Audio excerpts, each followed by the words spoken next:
Meus irmãos, vamos fazer a leitura da palavra do nosso Deus no Evangelho do Senhor Jesus, registrado por Mateus, no capítulo 22. Mateus, capítulo 22, a partir do versículo 34. Acompanhe a leitura que eu farei. Mateus 22, 34 até 40. Diz assim a palavra do nosso Deus: Entretanto, os fariseus, sabendo que ele fizera calar os saduceus, reuniram-se em conselho. E um deles, intérprete da lei, experimentando-o, lhe perguntou: Mestre, qual é o grande mandamento na lei?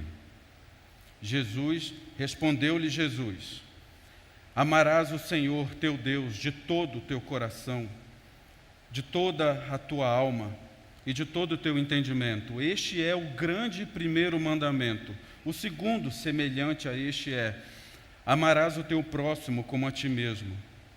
Destes dois mandamentos dependem toda a lei e os profetas. Irmãos, em 2014, o mundo islâmico e o mundo cristão foram abalados pelo lançamento de uma obra, de um livro, chamada Procurei Alá, Encontrei Jesus.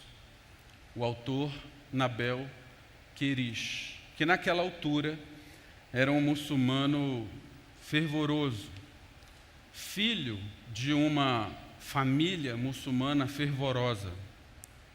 No livro, ele inicia o livro contando como era essa criação que ele teve, e é muito impressionante de ver como ele foi preparado para ser um defensor da fé islâmica.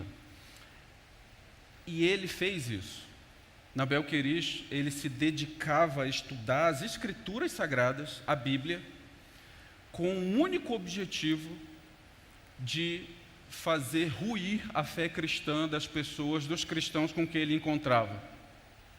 Nabil Querish tinha uma resposta materializada no seu coração, uma resposta que ele carregava com tanto afinco que aquilo era a expressão da vida dele. O Islã é a verdade e o cristianismo não. Obviamente, Nabil Querish carregava uma resposta que ele construiu, que foi dado a ele, mas era uma resposta ilusória, porque essa não é a verdade. E como tudo que segue nesse caminho, um vazio se instaurou no coração daquele homem. Ele procurava materializar a verdade por meio daquela batalha que ele travava em tentar desacreditar, tirar a autoridade da fé cristã. Ora, esse é um cenário interessante, porque esse conflito, e agora pensando muito dentro da igreja, da fé cristã, ele existe mesmo aqui dentro. Isso é um cenário muito comum fora, mas eu quero chamar a atenção dos irmãos para a realidade do que isso acontece dentro da fé. Nós criamos respostas no nosso coração e vamos a ferro e fogo tentar encontrar, materializar isso nas nossas vidas. Isso gera um conflito em nós. Devo viver pela resposta que Deus me dá ou por aquela que eu quero que seja a verdade? Vamos imaginar 3 cenários. Vou chamar o primeiro cenário de o cenário errado, dentro desse contexto que estou falando aqui para os irmãos. O cenário errado é assim: você pega um versículo bíblico, isso acontece, tem acontecido bastante, inclusive até fora da igreja, não é? O que às vezes eu tenho visto em jornais, em programas, gente citando as Escrituras, à torta e à direita, para colocar como um argumento de autoridade em alguma coisa que ela está dizendo ali, e às vezes é até um absurdo. Alguma coisa que é oposta àquilo que as Escrituras ensinam. Mas o cenário errado é esse. Você pega uma parte das Escrituras e você coloca como um argumento para aquilo que você quer, para uma resposta que você já colocou no seu coração. Seja na dimensão profissional ou na dimensão pessoal. E aqui poderia passar algum tempo aqui dando exemplos, não é? Vou ou não sonegar o imposto? Alguém encontraria um versículo bíblico para isso. Vamos ao segundo cenário. O segundo cenário vamos chamar de o cenário do certo. Qual é o cenário correto? O cenário correto é quando nós subjugamos a nossa vontade à revelação do Senhor Deus. Quando nós nos prostramos diante da sua orientação, da sua resposta, da sua verdade, e aí nós delimitamos e moldamos a nossa vida em cima daquilo que nos foi revelado. Como foi revelado? Mas eu disse que eram 3 cenários, não é? O terceiro cenário vamos chamar de o cenário da graça. E como é o cenário da graça? O cenário da graça é quando nós tentamos buscar o errado para construir as bases daquelas respostas que nós queremos que sejam as respostas para as nossas questões, e pegamos versículos bíblicos e tal, ou seja, nós seguimos por um caminho errado, mas Deus, pela graça, nos leva ao certo. O Senhor Deus faz isso, pela graça. O texto que nós acabamos de ler, ele traz uma situação parecida com essa. Aliás, ele traz esta situação, e por isso o tema da nossa mensagem de hoje é esse. Qual resposta você procura? Aqui no texto, nós vemos que existe uma saga dos líderes religiosos para encontrar a resposta que eles já haviam colocado no coração. E que resposta era essa? Jesus não pode ser o Cristo. Não pode estar certo o que ele ensina. Não, os frutos que ele está expressando, que ele diz que o seu ministério traz, não podem ser os frutos que nós esperamos. Essas coisas não estão alinhadas com as nossas perspectivas, com a nossa vaidade, com o nosso desejo por conforto, poder, para autoridade. Imagina, se esse Jesus fala que é isso daí, onde é que nós estamos? Jesus não poderia ser o Cristo que eles esperavam. Essa era a resposta que já estava no coração deles.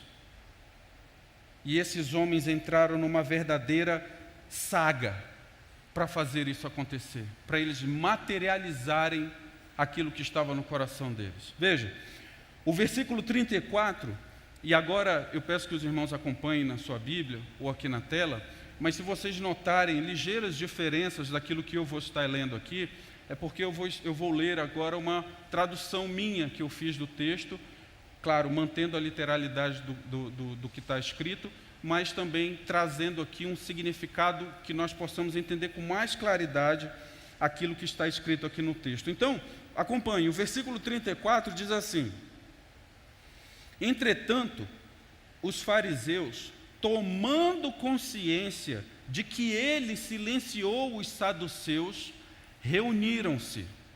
Veja, o que aconteceu aqui no texto anterior ao nosso? Mateus capítulo 22, 23 a 33.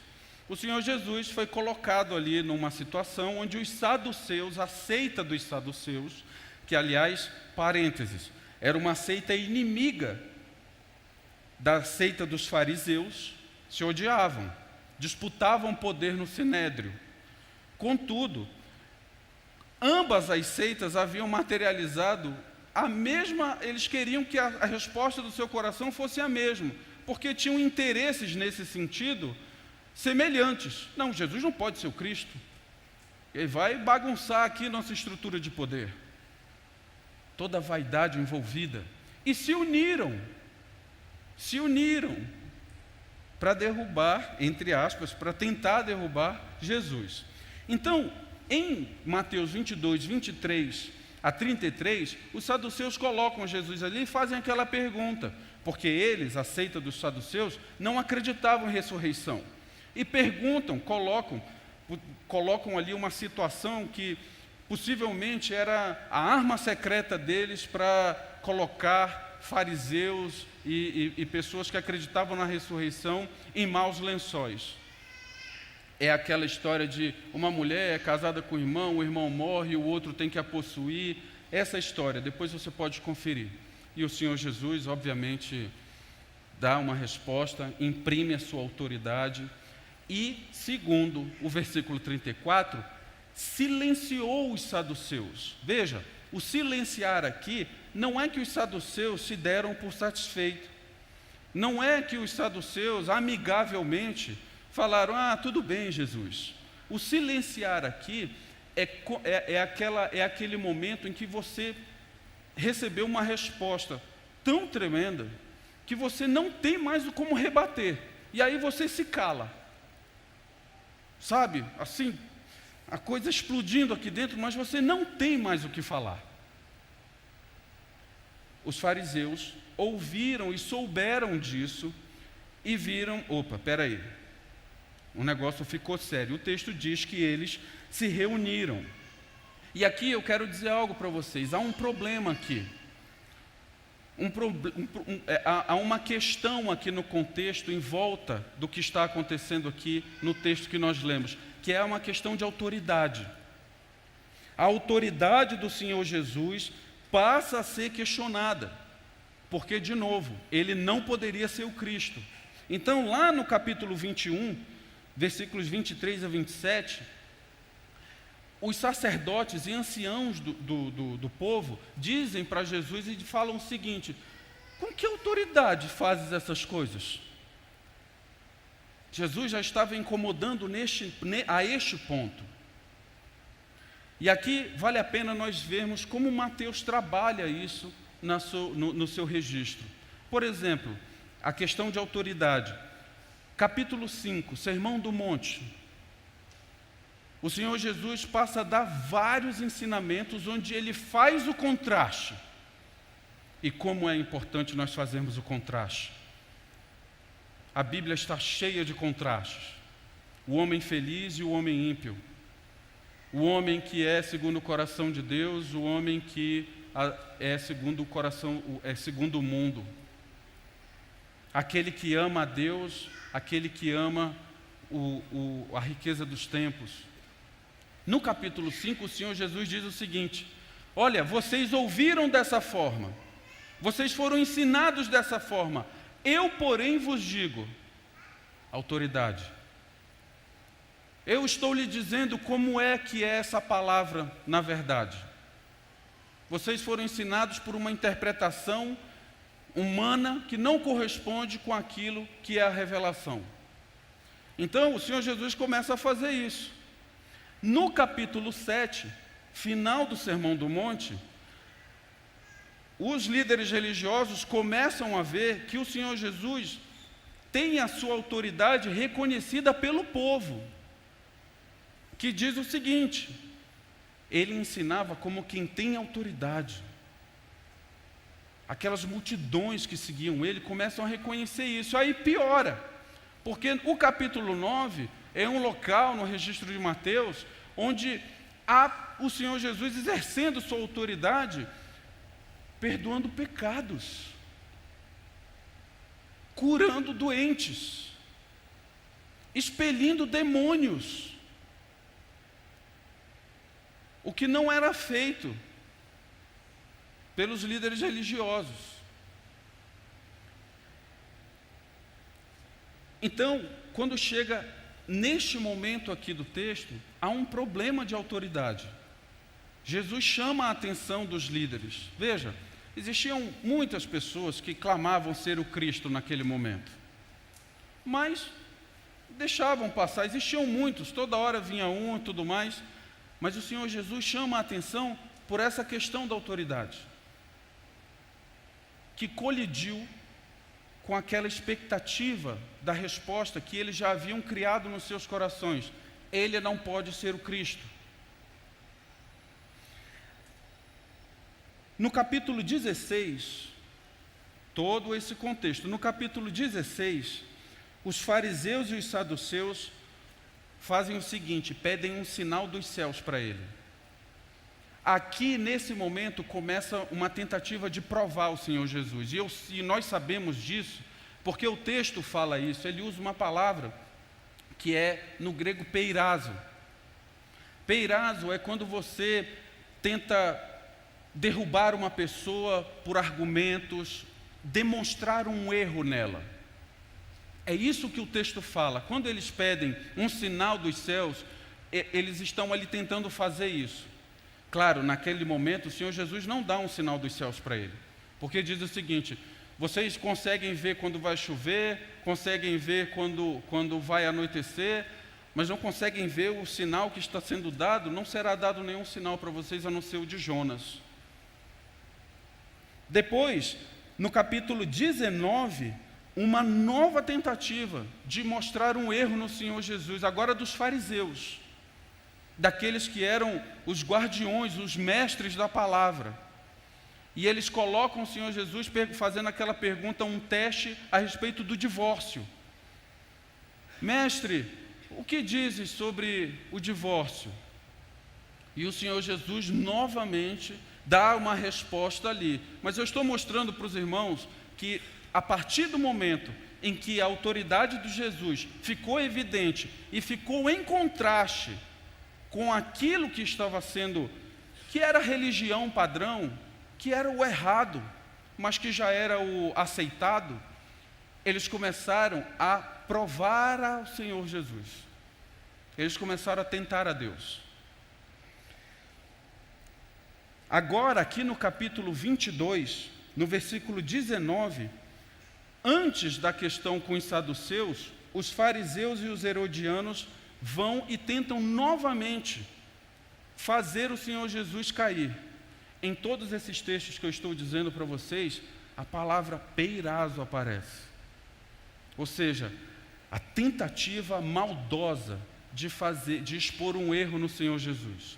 Aqui no capítulo 22, no versículo 18, é quando os herodianos se unem com os fariseus. Vejam, os inimigos se unem para atacar o Senhor Jesus e fazem aquela pergunta para ele: Senhor Jesus, mestre, devemos ou não pagar os impostos? E Jesus dá aquela resposta magistral: dê a César o que é de César, dê a Deus o que é de Deus. E aí então nós temos a questão com os saduceus e nós chegamos no versículo 34 a 40. Esse é o contexto.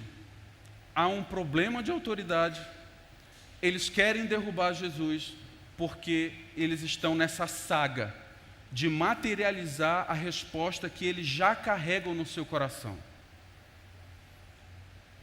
Igreja, nós somos passíveis do mesmo erro hoje. Somos passíveis do mesmo erro hoje. E precisamos tomar um profundo cuidado para não estarmos no lugar de, porque eu tenho aquilo no meu coração e eu vou buscar às vezes na palavra um argumento para fazer. Exemplos, à noite o culto dos jovens, né? Praticamente, todos são jovens, viu? Todos. Sexo antes do casamento, não, isso aí é o Antigo Testamento e tal. E aí você vai atrás para colocar de que não tem problema você ter uma vida sexual fora da aliança do casamento. Como isso acontece na igreja. Não estou falando de fora, estou falando da igreja. Estamos às portas aí. Carnaval? Ah, não, tranquilo, vou ali, um bloquinho e tal. Isso acontece hoje. E nós precisamos tomar cuidado. A saga dos líderes religiosos para fazer o Senhor Jesus cair era esta. O que levou eles a ter um único objetivo de, como já falei, apontar esse erro do Senhor Jesus. Todos esses embates eram públicos. Eles queriam pegar o Senhor Jesus de forma pública. No versículo 35, diz assim: um deles, perito na lei de Moisés, perguntou, tentando expor alguma falha em Jesus. Tentando expor alguma falha em Jesus. Peirazo novamente. A pergunta que é feita não é uma pergunta, quero ouvir qual a opinião de Jesus sobre isso. Era uma pergunta maldosa.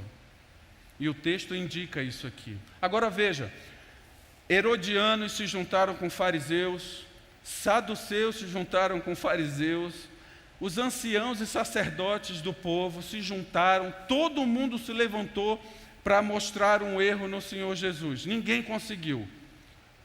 Os fariseus se reúnem e o texto indica de que agora eles vão lançar o ataque fatal. Eles vão mandar o melhor deles. Não é alguém normal, não é um sacerdote, um ancião do povo, um herodiano, um saduceu, mesmo um fariseu de ordem normal ali. Eles vão mandar agora um intérprete, um mestre da lei, um advogado da lei. É como se hoje nós temos aí aqueles pesquisadores que têm livre docência. A pessoa ele tem uma qualidade superior de pesquisa naquilo com que ele se envolve. Aqui eram os mestres da lei. Eles selecionam esse que era o melhor que eles tinham entre si e mandam para fazer um ataque final nessa tentativa de expor um erro no Senhor Jesus. E por que final?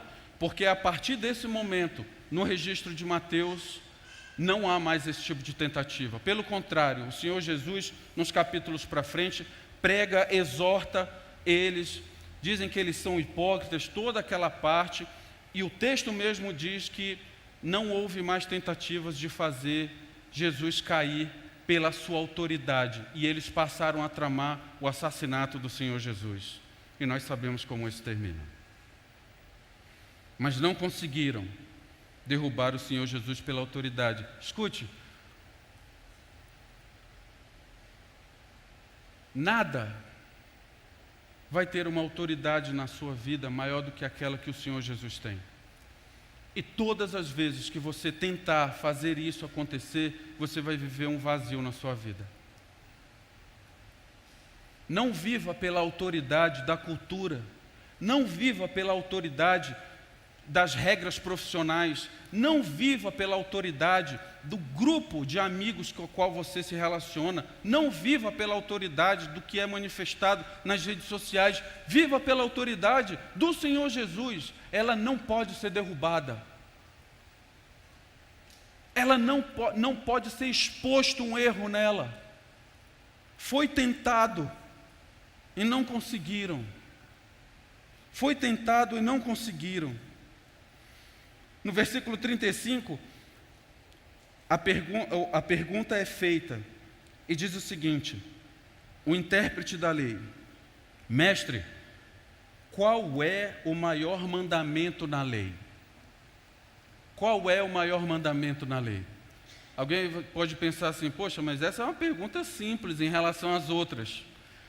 Se pode ter separação, tem ressurreição. Isso é uma pergunta simples, né? Mas não era o melhor que eles tinham, Arquimedes? Veja, eu quero mostrar para vocês aqui o que está por trás dessa pergunta, que, como o texto já mostrou, é uma pergunta maliciosa.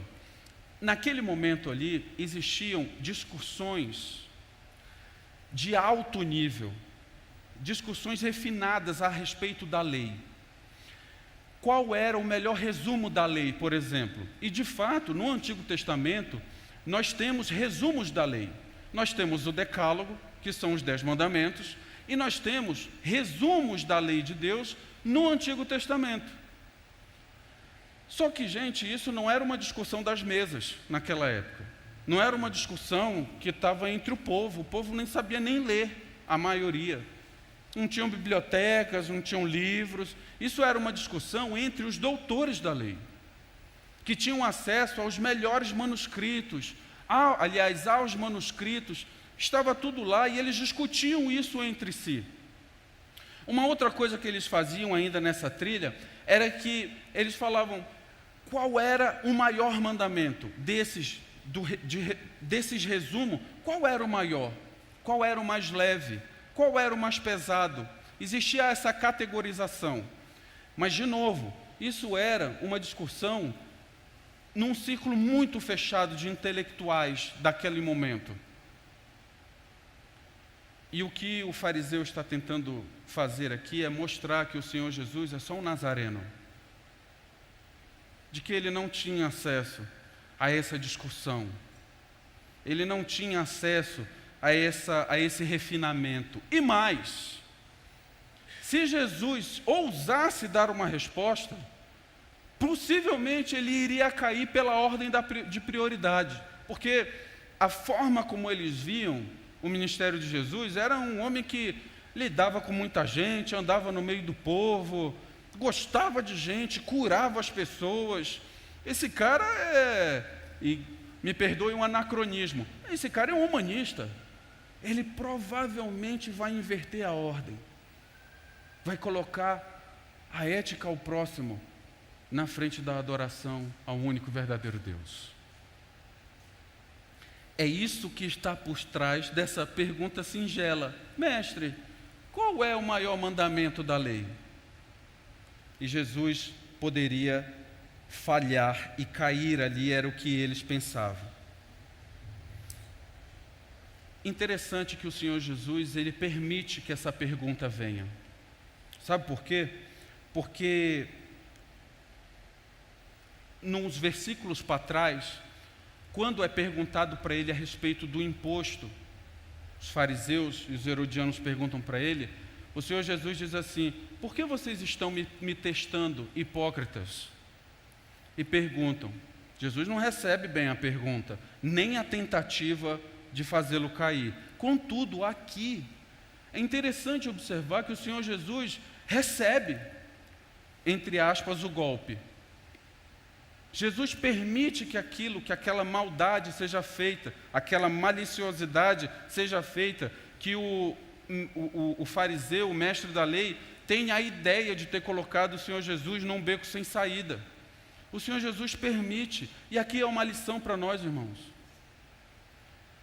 Nós fomos feitos para absorver mais do que os outros. Nós não temos que revidar. Nós somos feitos para revidar, para absorver. E sabe por quê? Para fazer o que Jesus fez aqui.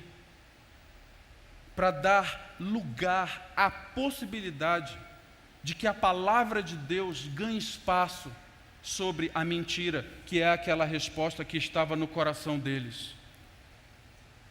Nós temos que ser, meus irmãos, menos aguerridos, o que não significa que nós temos que abrir mão das convicções bíblicas, mas às vezes nos permitir entrar numa situação onde nós teremos a oportunidade de anunciar a Cristo, de fazer o que o Senhor Jesus fez. Ele se permitiu entrar naquela pergunta, para que agora Ele vai dar a resposta.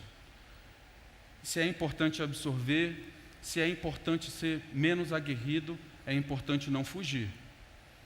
O Senhor Jesus não fugiu, Ele respondeu. E obviamente Jesus é a palavra de Deus. Nós não. Nós temos a palavra de Deus para estudá-la, para refletir nela, para memorizar versículos, para conhecer a sã doutrina, para momentos assim. E a pergunta é: você faz isso? Você está preparado para isso? Escute, não estou dizendo se você está preparado para criticar a palavra, para dar uma de bonzão em rede social, esse tipo de coisa que está acontecendo, explodindo hoje em dia. Não. É para saber se você tem a inclinação pastoral, evangelística, de levar pessoas a Cristo, por meio da palavra dele, revelada. Não por meio de argumentos que desmontam a Bíblia, o que é, obviamente, impossível, mas feito hoje em dia. O Senhor Jesus permite que aquilo seja feito com Ele, para que Ele possa expor ali a sua própria glória, a glória de Deus. E a resposta para essa pergunta é o cenário 3 da nossa introdução, é uma resposta da graça. Versículos 37, 38, 39, diz assim a palavra de Deus: Jesus respondeu: amarás o Senhor teu Deus com todo o teu coração, com toda a tua alma, com todo o teu entendimento. Este é o maior e primeiro mandamento, e o segundo é semelhante a este: amarás o teu próximo como a ti mesmo. Com uma única resposta. O Senhor Jesus, que não está mais aqui numa posição de estar num beco sem saída respondendo uma pergunta, o cenário é completamente outro. O Senhor agora, de fato, é o mestre, e aquele intérprete da lei, de fato, agora é um aluno que vai aprender com o Senhor Jesus. Com uma única resposta, o Senhor Jesus cita o que tem de melhor com relação ao resumo da lei. O Senhor Jesus cita a Shema judaica, Deuteronômio 6:5. Amarás o Senhor teu Deus com todo o teu coração, com toda a tua alma, com todo o teu entendimento. E em seguida ele cita, não foi perguntado para ele, mas lembre-se, ele não está mais só respondendo uma pergunta, ele está ensinando. Ele diz, cita a Shema judaica e fala, este é o primeiro e maior. Categoriza. Era uma dúvida do mestre da lei, será que ele sabe? Será que ele consegue categorizar? Este é o primeiro e maior. E o segundo semelhante a este é, e aí ele cita o primor da ética judaica, Levíticos 19:18. Amarás o teu próximo como a ti mesmo. Esse é o nosso amado Deus e Senhor. Ele reforça a prioridade dos mandamentos, cita qual é o único resumo, o maior e primeiro resumo que pode haver na lei. E mais, o Senhor Jesus não cita a tradição rabínica. O fulano da escola tal pensou que era isso. O Senhor Jesus cita a revelação. Ele cita a Bíblia. E é uma pena que hoje em dia as pessoas tentem fazer isso com muito. Não estou dizendo que não há possibilidade de fazer isso em momentos oportunos e tal, mas hoje é a Bíblia, a revelação, junto com a ciência, junto com filosofia, e não é assim. Essas coisas são subservientes à palavra e não iguais. E quando há o conflito, a palavra tem autoridade, porque a palavra é Cristo. A autoridade dele não é desbancada. E é muito triste que nos nossos dias, especialmente na civilização ocidental, isso seja qualquer coisa. E as pessoas tirem para algo, qualquer coisa aí, a palavra de Deus. E isso às vezes dentro da igreja. Pois o Senhor Jesus coloca aqui a palavra em primeiro lugar. E cita, e responde, e frustra a tentação de tentar a Deus do fariseu, citando as Escrituras. Olha, irmãos, tentar a Deus é o pecado dos últimos dias. Tentar a Deus é o pecado dos últimos dias. O apóstolo Paulo, na sua segunda carta a Timóteo, diz a Timóteo o seguinte: Timóteo, virá o dia em que as pessoas terão coceira nos ouvidos por causa da sã doutrina, da palavra revelada. E elas amontoarão para si, aliás, depois ele fala, elas terão ódio, raiva, ranço daqueles que expuserem e tiverem a fidelidade à palavra. E eles vão amontoar para si mestres que preguem segundo suas paixões. Vão amontoar para si mestres que vão usar a palavra e outras coisas, mas para fortalecer as respostas que tem no coração das pessoas.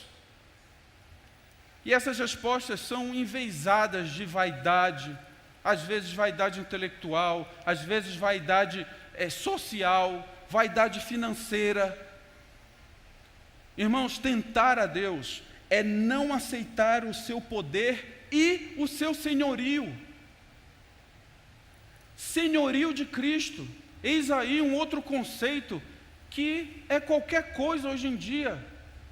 Você tem um Senhor. Você não vive do jeito que você quer. Você não fala do jeito que você quer, mas sim do jeito que agrada o seu Senhor. Você não se veste do jeito que você quer, mas sim do jeito que agrada o seu Senhor. Você não usa os seus recursos do jeito que você quer, mas do jeito que agrada o seu Senhor. Senhorio de Cristo. Quando foi que isso se perdeu? Nós fomos comprados por preço, o preço do sangue de Cristo. E Paulo, na sua carta aos Coríntios, vai dizer que nem o nosso corpo nos pertence. É propriedade do Espírito Santo. Irmãos, isso não é poesia. Isso não é metáfora. Isso é assim. Para os filhos de Deus. Para os discípulos de Cristo. Não tentemos a Deus, irmãos. Não tentemos a Deus. Pelo contrário, antes nos coloquemos diante dEle, nos prostremos diante da sua vontade, busquemos conhecer qual é a sua vontade, para viver por ela. O Senhor Jesus termina com o versículo 40 dizendo o seguinte: destes 2 mandamentos toda a lei e os profetas dependem, ou seja, estão pendurados.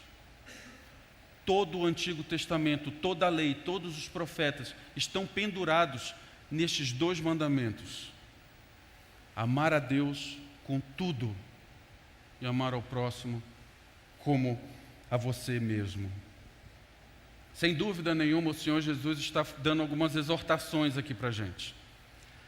A primeira delas é a seguinte: o amor é o maior mandamento, mas não é o único. O amor é o maior mandamento, mas não é o único. O padrão de Deus para amor é a obediência. O padrão de amor para Deus é a obediência. Falamos hoje isso na Escola Bíblica Dominical. João 14, 21 a 23. Aquele que me ama, me obedece. Não obedece, mas canta, se emociona, levanta o braço, não ama a Deus. Isso não foi o Arquimedes que disse. Foi o Senhor Jesus que estabeleceu esse padrão. O padrão de amor a Deus é a obediência. E qualquer lei que seja obedecida sem amor é estéril. 1 João 4,20. O Senhor Jesus diz, o apóstolo João diz: fala que ama a Deus, que você não vê, mas não ama o irmão que você vê, é mentiroso, não ama a Deus. O amor é a razão para a obediência perfeita. Agora escuta, não é esse amor de hoje, não é esse amor daí. Se fala muito em amor hoje. E não é este amor do mundo, esse amor que permite tudo. É um amor de Deus, voltado para Deus, que se expressa através daquilo que nós conhecemos sobre Deus. Não é um amor do umbigo humano, um amor que recebe palmas, porque você fez o cheque naquilo que a cultura exige que você faça o cheque. É um amor voltado para Deus. É um amor de Deus, e um amor que só pode ser vivido através de Deus, na pessoa do seu Filho Jesus Cristo. Meus irmãos, concluindo, existe uma pergunta implícita aqui no nosso texto. Uma pergunta implícita. O resumo da lei é a seguinte: o maior e o primeiro é: amarás o Senhor teu Deus com todo o teu coração, com toda a tua alma e com todo o teu entendimento, que também pode ser entendido como força, atitude, com tudo que você faz. E a pergunta é essa: quem aqui tem a audácia de levantar a mão e dizer que ama a Deus assim? Quem na história pode levantar a mão e dizer que ama a Deus com todo o que Ele tem? Eu vou dizer para você, só uma pessoa pode levantar essa mão. Jesus Cristo ama a Deus, amou a Deus quando esteve aqui na terra, com todo o seu coração, com toda a sua alma, com tudo que Ele fez, com todo o seu entendimento. E somente por Ele nós podemos, nós tomamos, Senhor Jesus nos dá, coloca essa obra que Ele cumpriu e nos entrega, para que nós possamos voltar a ter comunhão com Deus. Portanto, não há caminho sem Jesus. E nós podemos ficar cegos atrás das respostas que nós queremos materializar, da mesma forma que o fariseu estava aqui, estava diante do Cristo, estava diante daquele que a Shema judaica anunciava. Quem é esse que vai cumprir com toda a lei, que vai amar a Deus com todo o seu coração, com toda a sua alma, com todo o seu entendimento? Ele estava diante da pessoa que fazia aquilo e não enxergou. E por vezes nós nos colocamos nessa situação. Por vezes. O doutor da lei não percebeu, Nabel Querish não percebeu.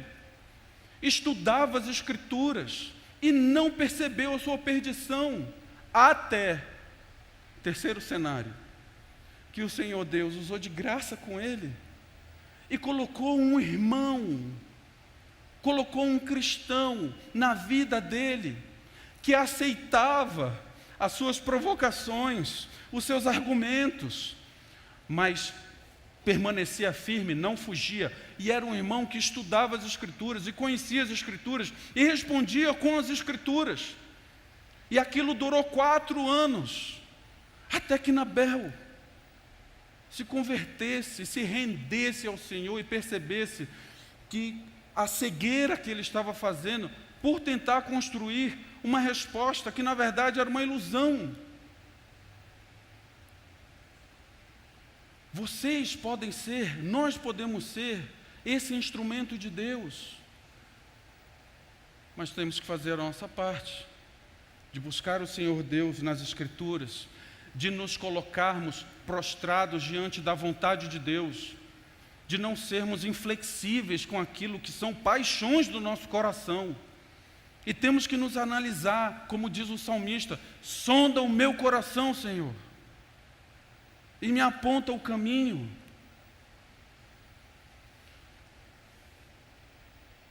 A ordem é essa: ama a Deus e ama o próximo como a ti mesmo. Muito bem.